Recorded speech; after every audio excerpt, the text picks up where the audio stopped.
இவ்ளோ சீக்கிரம் திரும்பி வந்துட்டீங்க? ஏதாவது மறந்து வச்சுட்டு போயிட்டீங்களா என்ன? ஒரு ஃபோன் பண்ணி சொல்லிருந்தா நானே உங்களுக்கு ஆபீஸ்ல கொண்டு வந்து கொடுத்திருப்பேன்ல.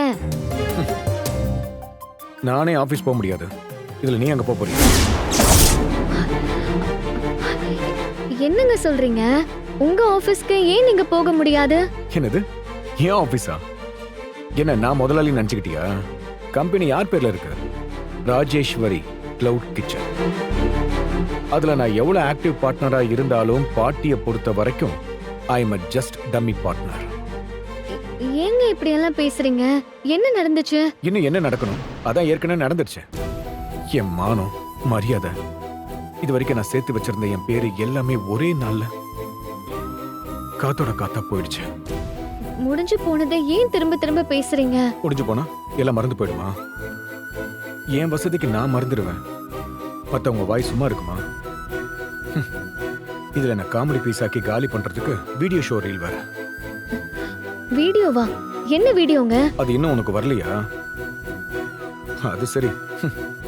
எனக்கு அனுப்பினா எப்படியும் அதை உனக்கு காட்டுவேன்னு நினைச்சு அனுப்பாம இருந்திருக்கலாம். ப்ளீஸ்ங்க, நீங்க சொல்ல சொல்ல எனக்கு ரொம்ப கஷ்டமா இருக்குங்க. என்ன வீடியோங்க அது?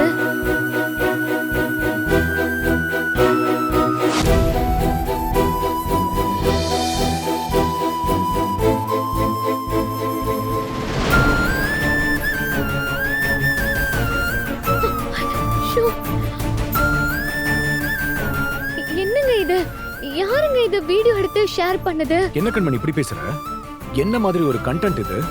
இந்த மாதிரி ஒரு வைரல் வீடியோ கிடைச்சா சும்மா விடுவாங்களா? எனக்கும் உனக்கும் வேணும்னா அதை பார்க்கறதுக்கு ரொம்ப கஷ்டமா இருக்கலாம். ஆனா ஆபீஸ்ல எல்லாரும் இந்த வீடியோ பார்த்து சிரிக்கிறாங்க.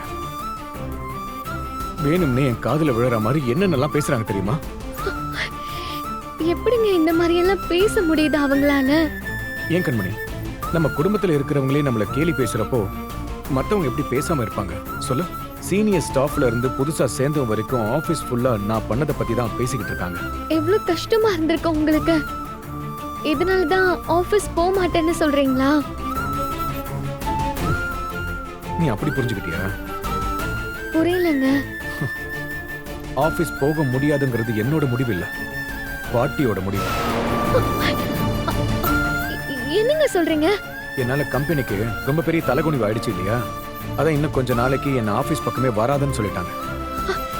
ஏங்க, இது உங்களுக்கு எவ்வளவு பெரிய கஷ்டம்னு எனக்கு புரியுதுங்க.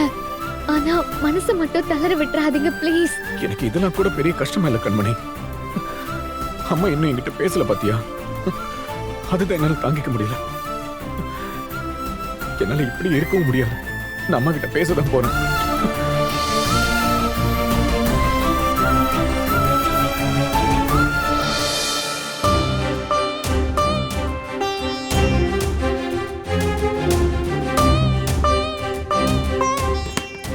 அம்மா,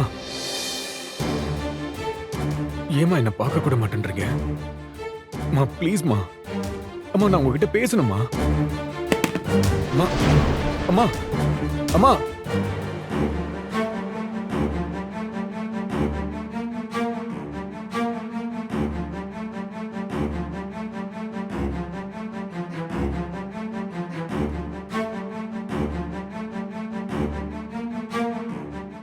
சாரி அன்பு, உங்களுக்கு இப்படி ஒரு நிலைமை வந்திருக்கவே கூடாது. உங்க சிச்சுவேஷனை நினைச்சா எனக்கு ரொம்ப கஷ்டமா இருக்கு. அன்பு ப்ளீஸ், உங்க அம்மா பண்ற தப்ப நீங்களும் பண்ணாதீங்க. நீங்க பேச வந்தா உங்க அம்மா காதுலே வாங்காம போறாங்கன்னு தானே கவலைப்படுறீங்க. அப்ப நான் பேச வந்தா நீங்களும் அவாய்ட் பண்ணிட்டு போறது எனக்கும் அப்படிதானே இருக்கும். ஒரு நிமிஷம் நான் சொல்றது கொஞ்சம் கேட்டுட்டு போங்க. ஏன்னா நான் உங்க நல்லதுக்காக தான் சொல்றேன். இந்த உலகத்துல யார் நம்மள நம்பலனாலும், யார் நம்மள புரிஞ்சுக்கலனாலும் அம்மா நம்ம சொல்றத நம்புவாங்க. இல்ல சொல்லலனாலும் புரிஞ்சுப்பாங்க. நாம ஒரு பெரிய சோதனையில இருக்கிறப்போ அவங்கதான் எப்பவுமே நம்மளோட கடைசி நம்பிக்கையே. ஆனா அவங்களே நம்மள நம்பலன்னா, ஏத்துக்கலனா, அப்புறம் நாம அந்த பிரச்சனையை யார்கிட்ட போய் சொல்லி அழ முடியும்? கிட்டத்தட்ட நீங்களும் நானும் ஒரே நிலைமையில தான் இருக்கும். என்னையும் எங்க அம்மா புரிஞ்சுக்கல, உங்களையும் உங்க அம்மா புரிஞ்சுக்கல. உங்க அம்மாவுக்காக நீங்க எவ்வளவோ பண்ணீங்க. உங்க அம்மாவுக்காக தான் பிடிக்காத ஒரு கல்யாணத்தை பண்ணீங்க. அவங்களுக்காக தான் கண்மணியோட சந்தோஷமா வாழற மாதிரி நடிச்சுக்கிட்டு இருக்கீங்க. ஆனா உங்க அம்மா உங்களை புரிஞ்சுக்காம கடைசியில இப்படி உதறிட்டு தானே போறாங்க அன்பு. இதுதான் உண்மை. இவ்வளவுதான் உலகம். மத்தவங்களுக்காக நீங்க வாழ்ந்தது போதும் அன்பு. நீங்க உங்களுக்காக வாழுங்க.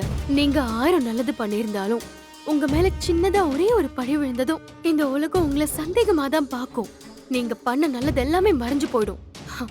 அப்புறம் மத்தவங்களுக்காக வாழறதுல ஏதாச்சும் அர்த்தம் இருக்கா? ஆனா நீங்க கவலைப்படாதீங்க. உங்களை யார் நம்பலனா என்ன? உங்க அம்மாவே உங்களை கைவிட்டாலும் என்ன? உங்களை நான் எப்பவுமே கைவிட மாட்டேன். முடிஞ்சிச்சா? போதும், நிறுத்துறியா? இது பாரு, இது எங்க குடும்ப பிரச்சனை.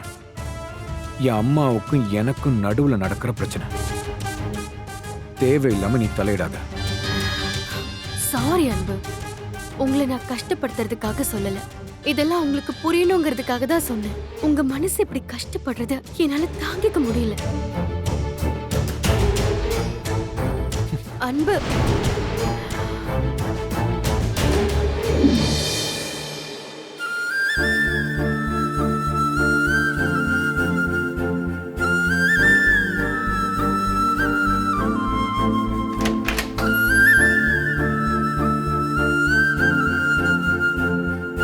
ஏங்க, வாங்க சாப்பிடலாம். நான் சாப்பிட்டேன். நீங்க இவ்வளவு டல்லா இருக்கிறத பார்த்தா சாப்பிட்ட மாதிரியே தெரியலையேங்க. நான் கஷ்டப்படக்கூடாதுன்னு சொல்றீங்களா? கவலையோ கோவமோ எதுவா இருந்தாலும் சாப்பாட்டு மேல காட்டக்கூடாதுன்னு நீங்க தானே எனக்கு சொன்னீங்க. கரெக்ட் தான். ஆனா மத்தவங்களுக்கு அட்வைஸ் பண்றது ஈஸி. நமக்குன்னு வரப்போ அதை ஃபாலோ பண்றது எவ்வளவு பெரிய கஷ்டம்னு எனக்கு இப்பதான் புரியுது. சாரிங்க, எனக்கு எப்படி சொல்றதுனே தெரியல. ஆனா சத்தியமா நீங்க இப்படி கவலையா இருக்கிறத பார்த்து உங்களை விட அதிகமா கவலைப்படுறது நான் தாங்க. கீழே அம்மா கிட்ட பேச போறேன்னு சொல்லிட்டு போனதுக்கு அப்புறம் இப்போதான் திரும்ப வரீங்க. நடுவுல எங்க போனீங்க, அத்தை கிட்ட என்ன பேசுனீங்கன்னு எனக்கு எதுவுமே தெரியாது. நீங்க கவலையா இருந்ததால நானும் உங்களுக்கு ஃபோன் பண்ணி தொந்தரவு கொடுக்க விரும்பல. இவ்வளவு நேரம் எங்கெங்க போயிட்டு வந்தீங்க? விடு கண்மணி, அதை தெரிஞ்சுக்கிட்டு நீ என்ன பண்ண போற? ஆபீஸ்க்கும் போக முடியாது. வீட்டுல இருக்கிறவங்கள பாக்குறது ரொம்ப சங்கடமா இருக்கு. ஒருத்தன் என்னதான் பண்ணுவான் சொல்லு? புரியுதுங்க. ஆனா நீங்க அத்தை கிட்ட பேசுனீங்க தானே? உங்க மேல தப்பு இல்லைன்னு அவங்க புரிஞ்சுக்கிட்டாங்களா? பேசினா தானே புரிஞ்சுக்கிறதுக்கு. என்னங்க சொல்றீங்க? கிட்ட போனாலே ஒதுங்கி ஒதுங்கி போறாங்க. அம்மான்னு கூப்பிட்டாலே காதல் விழாத மாதிரி தள்ளி போறாங்க. செய்யாத தப்புக்கு எனக்கு ஏன் இவ்வளவு பெரிய தண்டனை கண்மணி? இந்த வீட்டுல உன்ன சில பேருக்கு பிடிக்காது இல்லையா? இப்ப உன்னை விட மோசமான நிலைமையில இருக்கிறது நான் தான். இங்க இருக்கிற எல்லாருமே என்ன ரொம்ப வெறுக்கிறாங்க. நான் குடிச்சிட்டு அந்த மாதிரி அசிங்கமா பண்ணதான் நம்பிக்கிட்டு இருக்காங்க. குடிச்சா நான் என்ன பேசுவேன் என்ன பண்ணுவேன்னு எனக்கு தெரியாதுதான், நான் ஒத்துக்கிறேன். ஆனா குடிச்சதே தெரியாத அளவுக்கு நான் எப்படி கண்மணி இருந்திருப்பேன்? சரி, மத்தவங்க எல்லாரையும் விட அம்மாவை என்ன தப்பா நினைச்சுக்கிட்டு இருக்காங்கல்ல, அதுதான் என்னால் தாங்கிக்கவே முடியல கண்மணி. இங்க வீட்டுல யாருக்குமே என் மேல நம்பிக்கை இல்லாம போயிடுச்சு. ஏங்க இப்படி எல்லாம் சொல்றீங்க? உங்களை யாரும் நம்பலனா என்ன? நான் நம்புறேன். எல்லாரும் நீங்க குடிச்சிட்டு தான் அப்படி நடந்துக்கிட்டதா சொல்றாங்க. உங்களை அசிங்கப்படுத்துறதா நினைச்சு வீடியோ ஆதாரம் கூட காட்டுவாங்க. ஆனா நான் குடிக்கவே இல்லைன்னு நீங்க சொல்றீங்க பாத்தீங்களா? அதைத்தான் நான் நம்புறேன். ஏன்னா உண்மைங்கிறது பாக்குறத வச்சும் கேக்குறத வச்சும் இல்லைங்க. அதையும் தாண்டி நம்பிக்கைன்னு ஒண்ணு இருக்கு. என் புருஷன் எந்த ஒரு சூழ்நிலையிலயும் இந்த மாதிரி ஒரு தப்பு பண்ண மாட்டாருங்கிற நம்பிக்கை எனக்கு இருக்கு. நீங்க கண்டிப்பா குடிச்சிருக்க மாட்டீங்க. அத நீங்க சொல்லாமலே நான் நம்புவேன்.